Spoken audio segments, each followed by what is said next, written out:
നമസ്കാരം, എല്ലാവർക്കും ഭാഗ്യാസ് ഗാർഡൻ്റെ പുതിയ വീഡിയോയിലേക്ക് സ്വാഗതം. നമ്മുടെ മാംഗോസ്റ്റിൻ ചെടിയിലത്തെ പഴങ്ങളിൽ അതിൽ കുറേ എണ്ണം ഇപ്പോൾ പഴുത്ത് പാകമായിട്ടുണ്ട്. അപ്പോൾ അതിലത്തെ കുറച്ചെണ്ണം നമുക്ക് ഇന്ന് പൊട്ടിക്കാം. അതിൻ്റെ ഒരു വീഡിയോ ആണ് ഇന്ന്. ഇത് കണ്ട കുറേ കായകൾ പാകമായിട്ടുണ്ട്.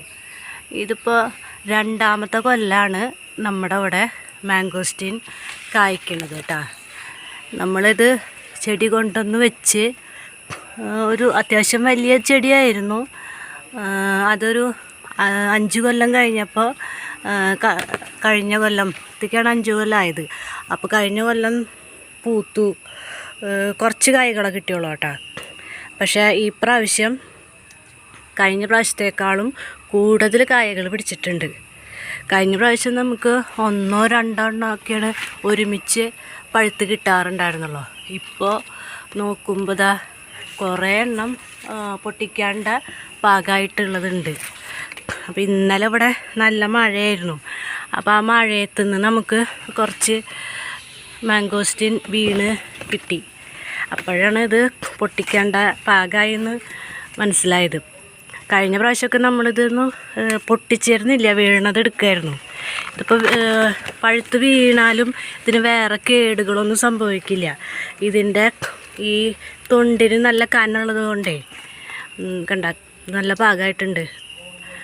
തൊണ്ടിന് കനമുള്ളത് കാരണം കൊണ്ട് ഇതിന് നിലത്ത് വീണാലും ഇതങ്ങനെ കേടാവുന്നില്ല. പിന്നെ നമ്മുടെ ഇവിടെയുള്ള ഫ്രൂട്ട്സുകളിൽ ഏറ്റവും കുറവ് കീടബാധ ഒക്കെ കുറവുള്ളത് മാംഗോസ്റ്റിനാണ് കേട്ടോ. കുറവ് എന്നല്ല, ഇതിന് പ്രത്യേകിച്ച് അങ്ങനെ ഒരു കുഴപ്പങ്ങളോ രോഗങ്ങളോ ഒന്നും കിട്ടിയിട്ടില്ല. നമ്മുടെ ഇവിടെ കുറേ ഫ്രൂട്ട്സ് പ്ലാന്റ് ഉണ്ട്, ഞാൻ വീഡിയോ ചെയ്യാറുണ്ടല്ലോ. ഇതാ ഇതിൻ്റെ തൊട്ടപ്പുറത്ത് നിൽക്കുന്നത് ഇതൊരു ബാലി ചാമ്പയുടെ ചെടിയാണ്. അതിൽ ഒരു കൊമ്പുമ്മ നമ്മൾ ഗ്രീൻ ചാമ്പ അതുമ്മ ലെയർ ചെയ്തതാണ്. അപ്പുറത്തെ കൊമ്പുമ്മ ഇതാ കണ്ട ബാലി ചാമ്പ ഉണ്ട്. ഈ കൊമ്പുമ്മലേക്ക് വരുമ്പോൾ അത് ഗ്രീൻ ചാമ്പയാണ്. ചാമ്പക്കയുടെ പ്രശ്നം എന്താണെന്ന് വെച്ചാൽ മഴ വന്നു വെള്ളം കൂടുതലായി കഴിഞ്ഞാൽ മധുരം കുറയും. ഇപ്രാവശ്യം നമുക്ക് മഴ പെയ്തതുകൊണ്ടുള്ള ആ പ്രശ്നം മാത്രമല്ല ഉണ്ടായത്. നമ്മുടെ ചെടികളിലെ ആദ്യത്തെ ട്രിപ്പ് കഴിഞ്ഞ് രണ്ടാമത്തെ ട്രിപ്പിൽ എല്ലാ ഫ്രൂട്ട്സിലും നിറച്ച് പുഴുവായി, ഒന്നും കഴിക്കാൻ പറ്റാത്ത പാകത്തിനായി. എല്ലാ ചാമ്പക്കയിലും പുഴു. ഇതിൻ്റെ ഇവിടെ പുഴുക്കേടുണ്ട്. അത് അവിടെയാണ് ഞാനിപ്പോൾ ഞെക്കിയത് കണ്ടത്. ഇവിടെ കണ്ട ഒരു ഹോള്, ഇതിൻ്റെ ഉള്ളിലൊക്കെ പുഴുവാണ്. ഇതിപ്പോൾ ഞാൻ ഫോണ് ഒരു കയ്യിൽ പിടിച്ചിട്ട് മറ്റേ കൈ കൊണ്ടായ കാരണം ശരിക്ക് കട്ട് ചെയ്ത് കാണിക്കാൻ പറ്റണില്ല. കണ്ട പുഴുക്കേടാണ് ഇതൊക്കെ. ഇപ്രാവശ്യം നമ്മൾ അങ്ങനെ കാര്യമായിട്ട് മരുന്നുകളൊന്നും അടിച്ചിട്ടില്ല. അല്ലെങ്കിൽ നമ്മൾ ജൈവം തന്നെയാണ് അടിക്കാറ്. ബിവേറിയൊക്കെ തെളിക്കാറുണ്ട്. ഇപ്രാവശ്യം ബിവേറിയ തെളിച്ചിട്ടില്ല. അതുകൊണ്ടാണോ എന്താണെന്ന് അറിയില്ല. ഒരുവിധം ചാമ്പയിലൊക്കെ പുഴുവാണ്. ഇത് നിൽക്കുന്നത് നമ്മുടെ ദൽഹരിയാണ് കേട്ടോ. ദൽഹരി ഒരു 3 മാസം മുമ്പ് പഴുത്ത് പാകമായി തുടങ്ങിയത്. ഇപ്പോൾ മഴ പെയ്ത കാരണം വലിയ മധുരമൊന്നുമില്ല. കുറേ കായകളായിരുന്നു. കായകളുടെ എണ്ണം കൂടിയിട്ട് അത് പൊട്ടി വീഴലായിരുന്നു. ദൽഹരിയിലും അതാ ഈ പ്രാവശ്യം പുഴു വന്നു. പിന്നെ അതാ ഇവിടെ നിൽക്കുന്നത് ഉമ്മർ ചാമ്പയാണ്. ഉമ്മർ ചാമ്പയിൽ ഇപ്പോഴും ഉണ്ട്. ഇപ്പോൾ മഴ പെയ്തപ്പോൾ ടേസ്റ്റ് കുറഞ്ഞ കാരണം ആരും അങ്ങനെ പൊട്ടിക്കണില്ല. കട്ട് ചെയ്ത് നോക്കുമ്പോൾ അറിയാം അതിൽ പുഴുക്കളുണ്ടായിരുന്നു.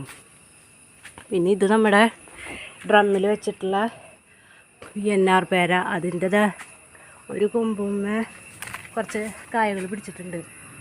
ഈ ഒരൊറ്റ കൊമ്പിൽ തന്നെ നോക്കിയേ 1, 2, 3, 8 പേരക്കായാണ് പിടിച്ചെടുക്കുന്നത്. അപ്പോൾ അതിൻ്റെ കൊമ്പ് ഒടിഞ്ഞു തുടങ്ങി. അത് കാരണം കൊണ്ട് ഇതവിടെ അതിനൊരു താങ്ങ് കൊടുത്തെടുക്കുന്നത്. ഈ ഒരൊറ്റ കൊമ്പിലാണ് ഇത്രയധികം VNR പേര പിടിച്ചെടുക്കുന്നത്. VNR പേര അതിൻ്റെ പകുതി വലിപ്പം വന്നിട്ടുള്ളൂ. ഇതിനേക്കാളും കുറച്ചും കൂടെ ഇതിൻ്റെ ഡബിൾ സൈസ് വരും. അപ്പോൾ നമുക്ക് എന്തായാലും 2-3 മാംഗോസിനും കൂടെ പൊട്ടിക്കാം. ഇന്നും ഇപ്പോൾ രാത്രി മഴ തന്നെയാണ്, മഴക്കാറൊക്കെ ഉണ്ട്. അപ്പോൾ എന്തായാലും മഴയും ഒക്കെ പെയ്യുമ്പോൾ ഇതൊക്കെ പൊട്ടി വീഴും. അപ്പോൾ പാകമായത് നോക്കിയിട്ട് കുറച്ചെണ്ണം നമുക്ക് പൊട്ടിക്കാം കേട്ടോ.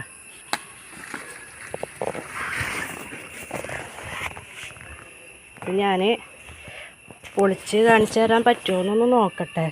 ഒറ്റ കയ്യിലാണ്, നല്ല ഫ്രഷായ കാരണം കൊണ്ട് വേഗം പൊളിക്കാൻ പറ്റുന്നുണ്ട്.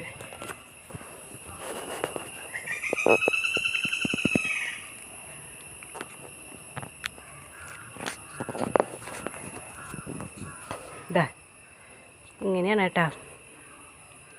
നമ്മുടെ മാംഗോസിന് വേറെ കേടുകളൊന്നുമില്ല. ഇതിപ്പോൾ ഞാൻ ഇങ്ങനെ ഒരു കൈ കൊണ്ട് ഇങ്ങനെ പൊളിക്കുക, ഒരു കൈ കൊണ്ട് ഫോണിൽ വീഡിയോ എടുക്കണ കാരണം കൊണ്ടാണ് ഇത്ര പ്രയാസമായിട്ട് തോന്നുന്നത്. വളരെ സോഫ്റ്റാണ് കേട്ടോ. റംബൂട്ടാൻ്റെ തൊലി പൊളിക്കണ അത്ര ബുദ്ധിമുട്ടും കൂടി ഇല്ല അതിന്. ഇതാ അപ്പോൾ ഇതിൽ ഇത് നോക്കൂ, 1 2 3 4 5 6 അല്ലികളാണ് ഇതിലുള്ളത്. ഇതിൽ 2 അല്ലിയിൽ കുരുണ്ട്, ബാക്കിയുള്ളതിൽ കുരുമില്ല. പിന്നെ കഴിച്ച് നോക്കട്ടെ.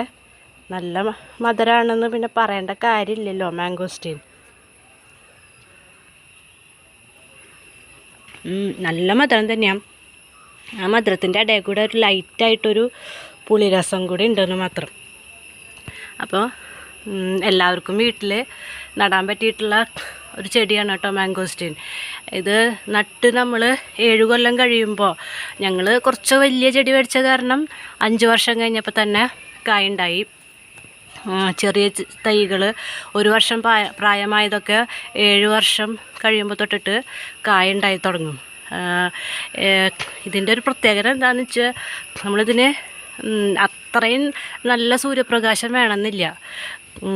ഒരു ലൈറ്റായിട്ടുള്ള സൂര്യപ്രകാശം ചെറുതായിട്ട് ഷെയ്ഡുള്ളിടത്ത് വെച്ചാലും ഉണ്ടാവും. പിന്നെ കാര്യമായിട്ടുള്ള പരിചരണങ്ങൾ ആവശ്യമില്ല. വെള്ളം നന്നായി കൊടുക്കണമെന്ന് മാത്രം. പിന്നെ കീടബാധകളോ അങ്ങനത്തെ കാര്യങ്ങളൊക്കെ വളരെ കുറവാണ് മാംഗോസ്റ്റിൽ. അതുമാത്രമല്ല, ഇത് ചെടിക്ക് നല്ലോണം ആയുസ് ഉണ്ടെന്ന് പറയുന്നത്. 100 വർഷത്തിലും മേലെ ആയുസ്സുള്ള കാരണം കൊണ്ടേ നമ്മളിപ്പോൾ വീട്ടിൽ വെച്ചാലും അടുത്ത തലമുറയ്ക്കായാലും കിട്ടാൻ നല്ലൊരു ചെടിയാണിത്. മാത്രമല്ല, ഓരോ കൊല്ലം കഴിയും തോറും ഇതിലെ കായകളുടെ എണ്ണം ഏതാണ്ട് ഡബിളായിട്ടാണ് വരുന്നത്. ഞങ്ങൾക്ക് കഴിഞ്ഞ കൊല്ലം കിട്ടിയതിൻ്റെ ഏതാണ്ട് ഇരട്ടി കായകൾ വന്നിട്ടുണ്ട്. ഇതിലൊരു 5-10 കായകളൊക്കെ കൊഴിഞ്ഞു പോയിട്ടാണ് അതിൻ്റെ ചെറുപ്രായത്തിൽ. അതിപ്പോൾ ഏത് ഫലവൃക്ഷത്തിനോ സ്വാഭാവികമായിട്ട് പൊഴിയുമല്ലോ 1-2 കായകളൊക്കെ. വേറൊരു പ്രശ്നവും ഉണ്ടായിട്ടില്ല അത്. അപ്പോൾ എല്ലാവർക്കും വീട്ടിൽ നടാൻ പറ്റിയിട്ടുള്ള നല്ലൊരു ഫ്രൂട്ട് പ്ലാന്റാണ് മാംഗോസ്റ്റീൻ. ഇന്നത്തെ വീഡിയോ ഇഷ്ടപ്പെട്ടു എന്ന് കരുതുന്നു.